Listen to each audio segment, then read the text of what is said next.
시편 52편, 53편은 다윗이 악한 자를 대상으로 하여 쓴 시입니다. 앞서 살펴본 것처럼 52편에서는 악한 사람 도액, 그의 밀고로 사울왕이 얼마나 악한지 제사장 85명을 다윗을 숨겨줬다는 이유로 한 번에 처형하는 그 슬픈 현장에서 하나님이 저 악한 자를 반드시 심판할 것이다. 지금은 악이 이기고 선이 지는 것처럼 보이지만 끝내는 선이 이긴다. 그래서 슬퍼하는 백성들을 위로하는 그러한 시가 52편이었다면요, 53편은 이 또 다른 악한 자들을 소개하고 있습니다. 악한 자들의 특징이 뭐냐면 그들은 하나같이 하나님을 인정하지 않습니다. 왜 하나님을 인정하지 않을까? 자기 마음대로 하고 싶어서요. 하나님이 살아계시다, 불꽃 같은 눈으로 다 바라보고 계시다, 이것을 알면 악한 짓을 못하거든요. 왜 사람이 죄를 짓느냐? 보는 사람이 없으니까 죄를 짓는 거예요. 아무도 안 보니까 몰래 몰래 죄를 짓고 숨기는 거거든요. 근데 하나님이 보신다, 하나님이 계시다는 걸 인정하면 악한 짓을 못하기 때문에 그들은 아예 하나님을 인정 안 하지요. 그래서 악한 자의 특징이 뭐냐? 다윗은 1절처럼 이야기합니다. 1절 읽어보겠습니다. 어리석은 자는 그의 마음에 이르기를 하나님이 없다 하도다. 그들은 부패하여 가증한 악을 행하며 선을 행하는 자가 없도다. 이 세상 모든 일은 하나님의 역사로, 하나님의 도우심으로 이루어지는 것들인데 하나님의 지켜주심, 보호하심, 이게 없다면 단 1분 1초도 우리가 살 수가 없죠. 그런데 하나님은 인간이 착하든 악하든 똑같이 은혜를 베풀어 주십니다. 그런데 악한 자들은 그런 하나님의 은혜와 모든 혜택을 똑같이 누리면서도 하나님을 인정하지 않습니다. 그럼 하나님의 은혜도 받지 말아야 되는데 하나님의 은혜는 다 입으면서 하나님은 인정하지 않는 거, 이 하나님 간섭을 안 받겠다는 겁니다. 악한 자들에 대해서 예수님이 마태복음 21장에서 이 악한 소작인의 비유를 들으면서 악한 자가 어떤 사람들인지를 설명해 주셨습니다. 어떤 주인이 좋은 포도밭을 농부들에게 맡기고 먼 나라로 갔습니다. 농부들이 이 포도원 농사를 짓다 보니까 이 밭이 너무 탐나는 거예요.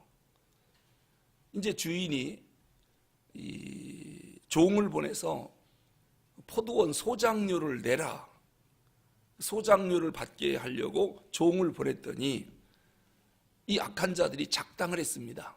이 포도원을 주인에게서 뺏어버리자. 소작료를 내는 게 아니라 보낸 종을 두들겨 패서 보냈습니다. 주인이 또 다른 종을 보냈습니다. 이번엔 더 때려서 보냅니다. 그래서 생각하기를 이 종들을 보내니까 소작료를 안 내는구나, 내 아들을 보내면 그래도 주인의 아들이니까 함부로 못하겠지. 그래서 이번엔 아들을 보냈더니 아들은 포도원 밖으로 내쫓으더니 아들을 죽여버렸습니다.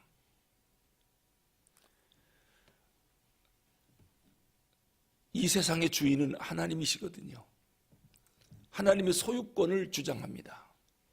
우리에게 이 소유권을 하나님이 이 땅을 주면서 열심히 농사지어서 먹고 일정한 소작료만 주인에게 내라는 거예요. 근데 이 약한 자들이 안 냅니다. 이 땅이 내 거라는 겁니다. 하나님께 아니랍니다. 이건 내 집이랍니다. 소유를 전부 자기 거라고 주장하고 소작료를 안 냅니다.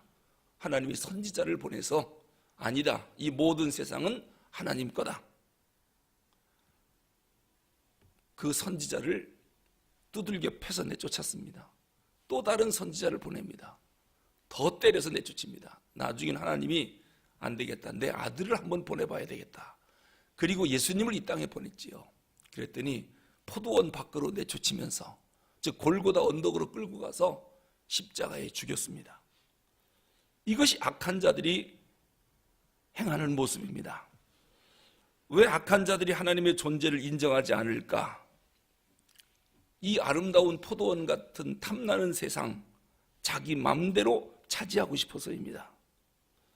우리가 조금만 냉정하게 생각하면 이 땅 그 어느 것 하나 하나님 것이 아닌 게 없다라고 다 인정이 됩니다. 그런데도 하나님을 인정하지 않고 하나님이 어디 있느냐, 하나님 없다고 떼를 씁니다. 하나님의 아들을 보냈는데 왜 아들 예수님을 이렇게 악한 자들이 미워하면서 골고다 언덕으로 끌고 가서 십자가에 죽였을까? 예수님이 이 땅에 오셔서 하신 일이 뭐냐면, 이 세상은 하나님이 주인이시다, 하나님의 소유권을 주장하셨거든요. 그러면서 아버지 것을 아버지께 드려라, 하나님께 영광을 돌려라.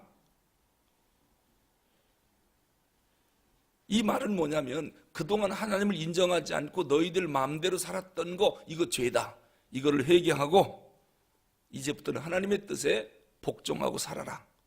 예수님이 오셔서 그 말씀하셨거든요. 그러니까 악한 자들이 그걸 인정하지 않는 것입니다. 사실 우리가 이건 내 거다, 자기 소유를 주장하지만 이 땅에 올 때 가져온 게 없잖아요. 그래서 돌아갈 때도 빈손으로 돌아갑니다. 결국 이 땅에 있는 모든 것은 잠깐 우리에게 하나님이 맡겨준 소유에 지나지 않거든요. 내 건 아무것도 없습니다. 그럼 왜 우리에게 이러한 것을 임시로 맡겨줬을까? 하나님이 맡겨준 거 가지고 서로 나누고 사랑하고 베풀고 살으라고 우리에게 잠깐 주신 거거든요. 그런데 악한 자들은 하나님이 맡겨준 소유를 자기 거랍니다. 그리고 다른 사람 것까지도 더 차지하려고 그들을 때리고 내쫓고 죽이고 해서 더 뺏는 것입니다. 그런데 하나님이 하늘에서 이 악한 자들의 행위를 다 보고 계십니다. 듣고 계시고 전부 알고 계십니다. 자, 우리 2절 3절을 보겠습니다. 2절 3절 시작. 하나님이 하늘에서 인생을 굽어 살피사 지각이 있는 자와 하나님을 찾는 자가 있는가 보려 하신즉 각기 물러가 함께 더러운 자가 되고 선을 행하는 자는 없으니 한 사람도 없도다. 하나님이 하늘에서 모든 인생들을 전부 굽어 살펴보신답니다. 그래서 지각이 있는 자, 좀 생각이 있는 사람, 또 하나님을 찾는 사람이 있는가 계속 살펴보는데, 어쩌면 이렇게 모두가 더러운 자 되고 선을 행하는 자가 어쩌면 이렇게 한 사람도 없는가? 하나님의 탄식입니다. 이것이 오늘 세상을 사는 우리들의 모습입니다. 하나님이 우리 인생들을 날마다 굽어 살펴보고 계시다. 그러면 우리가 악한 짓을 할 수가 없죠. 우리가 얼마나 죄로 망가졌는지, 우리 스스로의 힘으로는 하나님을 도저히 찾을 수도 없을 만큼 병으로 말하면 중환자, 중태에 빠진 아주 중증 장애인, 이런 사람과 같다라고 하는 것입니다. 그래서 우리를 혼자 내버려 두면 아무것도 할 수가 없습니다.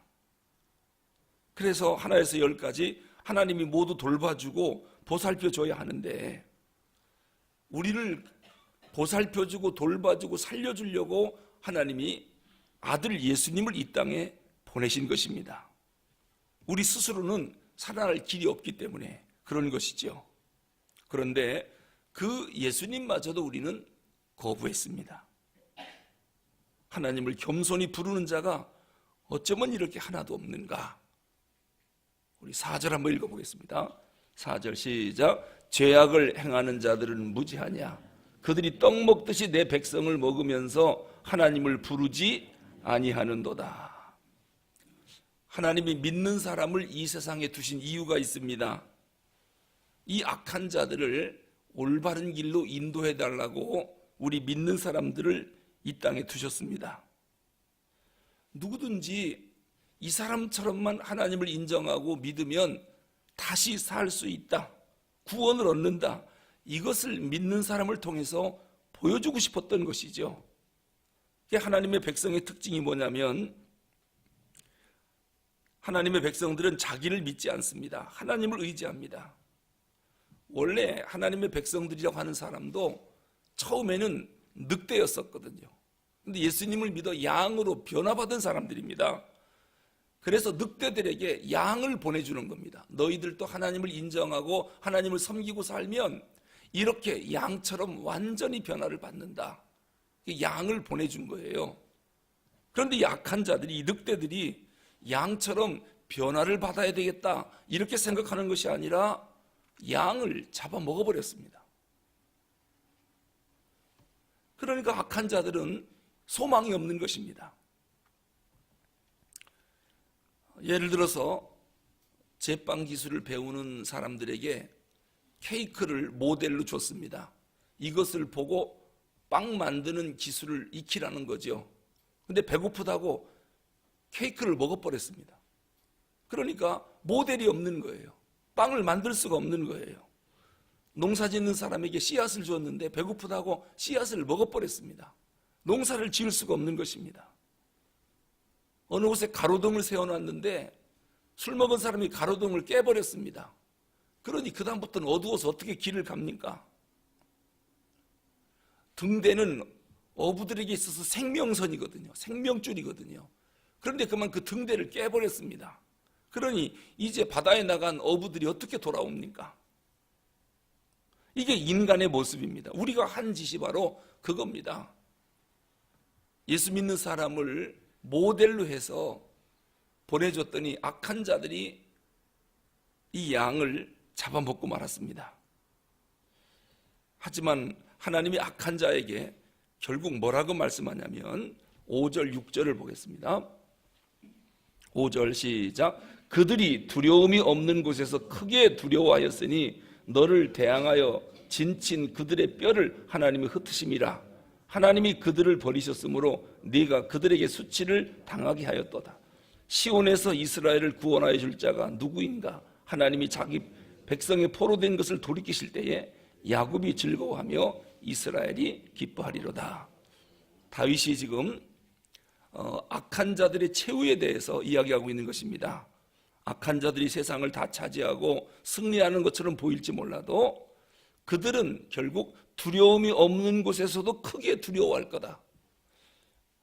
아니, 두려움이 없는 곳에서는 두려워하지 말아야 되잖아요. 이게 정상인데 이 악한 자들은 하나님을 인정하지 않으니까 두려워하지 않을 곳에서도 크게 두려워하고 사는 겁니다. 하나님 인정하지 않으면 두려움에 빠질 수밖에 없습니다. 너를 대항하여 진친 그들의 뼈를 하나님이 흩으심이라.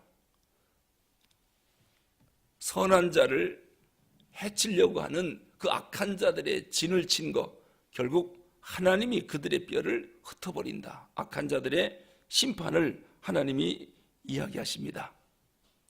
그러면서 그들에게 수치를 당하게 하였도다. 누가요? 네가, 선한 네가 악한 자들에게 망할 줄 알았는데 결국은 네가 그들에게 수치를 당하게 할 것이다. 하나님의 선이 승리한다는 것을 다윗이 시를 써서 노래하는 겁니다. 악한 자들이 제사장 85명을 죽이고 대제사장도 죽이고 이 세상은 완전히 어둡고 깜깜한 것처럼 보이고 양을 보내줬더니 늑대가 양을 다 잡아먹어서 이 세상은 늑대의 세상이 될 거다. 그러나 하나님 뭐라고 말씀합니까? 아니다. 그들의 뼈를 내가 흩어버릴 것이다. 악한 자는 하나님이 심판하셔서 결국 네가 그들에게 수치를 당하게 할 거다. 지금 다윗이 하나님 앞에서 이 악한 자들을 보면서 쓴 시입니다. 그러면서 시온에서 이스라엘을 구원해 줄 자가 누구인가? 우리를 이 악한 자들 틈에서 구원해 줄 자가 누구인가? 하나님이 자기 백성의 포로된 것을 돌이키실 때에 야곱이 즐거워하며 이스라엘이 기뻐하리로다. 결국 포로로 잡혀간 이스라엘, 이대로 망할 줄 알았지만 하나님이 이들을 다시 돌아오게 하실 때에 이스라엘 백성들이 즐거워하고 기뻐하게 만들어주겠다. 결국 좌절과 절망에 빠져있는 이스라엘 백성들에게 이 시를 써 결국 악은 하나님이 멸망시키고 선한 자를 들어 세상을 다시 다스릴 것이다라고 하는 이 소망의 시를 좌절에 빠져있는 백성들에게 들려주므로 다시 용기를 주는 그러한 시가 시편 53편이 되겠습니다. 기도하겠습니다.